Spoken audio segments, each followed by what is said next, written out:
자, 보겠습니다. 그거 32번 문제 한번 풀어볼까요? 319쪽이요. 319쪽에 32번입니다. 32번. 자, 검사 방법이 타당도에 대한 설명으로 가장 올바른 거예요. 특이도가 낮으면 양성 예측도가 감소한다. 어때요? 특이도가 낮으면 양성 예측도 감소할까요? 증가할까요?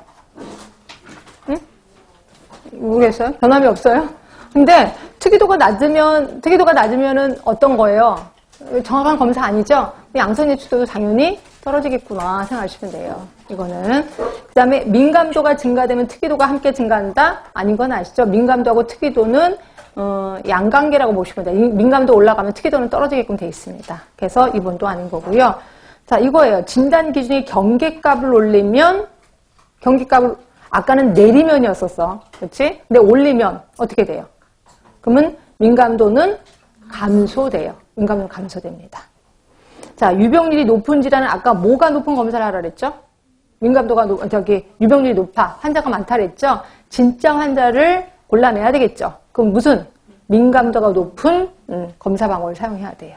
근데 유병률이 낮으면 진짜 건강한 사람을 골라내야 돼. 그래서 이때는 특이도가 높은 검사를 사용해야 된다. 이건 아까 외우시라고 그랬잖아요. 외운 거. 예, 그겁니다. 그래서 이렇게만 딸랑 나왔는데 서울시에서 좋아하는 게 이런 문제예요. 그러니까 이게 문제 하나 땅 해놓고 푸는 게 있는데 그래서 그냥 외울 수 있으면 외우는데 외우기 힘들면 아까대로 그거대로 하는 거고 요거 말고도 제가 아까 말대로 진단 기준이 아니라 유병률을 낮췄을 때 높였을 때 이런 것도 다 얘기를 했고 진단 기준 높였을 때 낮췄을 때도 다 얘기를 한 거고요. 그 다음에 제가 이제 걱정되는 아까 말한 의 음성률, 의 양성률 요것만 좀 안 나왔으면 제일 좋겠다라는 거죠. 그래서 그게 나오면 마구 헷갈릴 겁니다.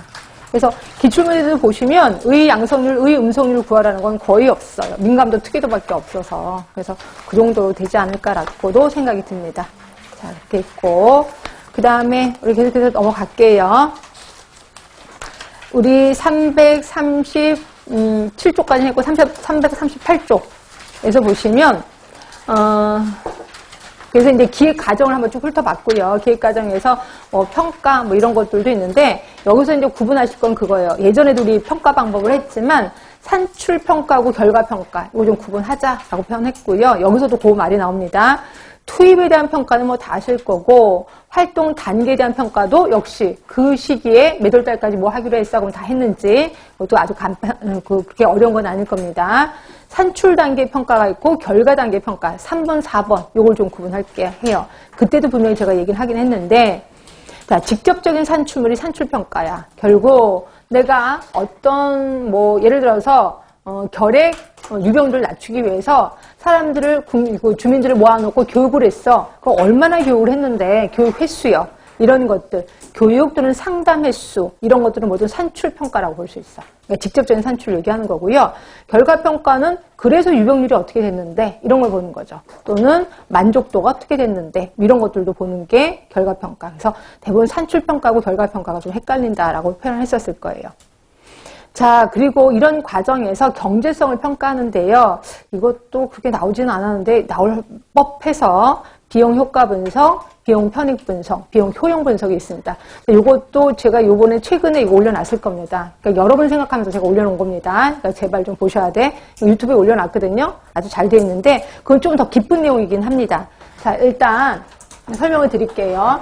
처음에 보건소에서 이제 사업을 할 때 이런 여러 이제 관련된 사람들이 모여서 이제 사업 얘기를 할 거 아니에요. 그래서 처음에 어떤 사람이 우리는 이제 노인분이 많으니까 노인보건 사업을 하자 얘기를 하고 어떤 분은 우리 구에 고혈압 환자가 많으니까 고혈압에 대해서 하자.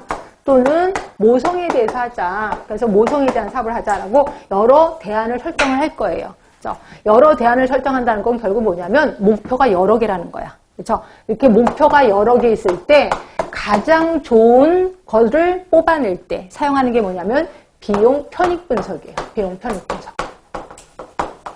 자, 비용 편익 분석은 처음에 투입을 비용으로 환산을 합니다. 그리고 아웃풋을 편익으로 판단을 해. 편익. 그러니까 이것도 역시 돈으로 하는 겁니다. 결국 돈을 얼마나 투자해서 얼마나 돈을 걷어들일 건데 이런 거를 우리 비용 편익 분석이라고 하는 거고요. 비용 편익 분석은 말 그대로 경제성을 따지는 거예요. 이게 경제적이냐 아니냐 이걸 따지는 거죠. 자, 그래서 여기에는 뭐 몇 가지가 있긴 하는데, 우리 간헐책에는 없긴 하는데, 일단 한 가지만 얘기할게요. 비용 편익비를 따지기로 합니다.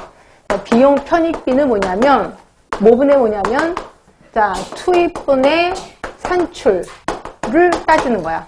그러니까 돈 얼마나 들었는데, 얼마나 나왔는데, 이걸 보는 겁니다. 그럼 얘는 1이면 어떻게 돼? 1이면.